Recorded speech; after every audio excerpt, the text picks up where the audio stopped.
আমার বানাইছো তুমি, আমি তোমার বান্দা। আমার তাড়ায় দিলে আমি যাবো কই?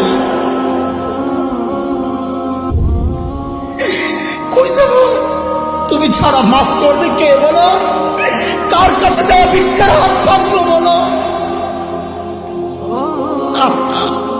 কি দোয়া শিখাইয়া দিচ্ছেন নবী ভাই, কি দোয়া শিখাইয়া দিচ্ছেন। ওইভাবে মালিককে বলেন না, একা একা তুমি আমার রব, আনতা রব্বি, আনতা রব্বি, আর কেউ না। পাপ করছি তো তোমারই করছি, নাফরমানি করছি তো তোমারই করছি, আর কারো করি নাই। বানাইছো তুমি, এখন আমি যাবো কই? করে ফেলছি, এখন যাবো কই বলো? কি সুন্দর কথা।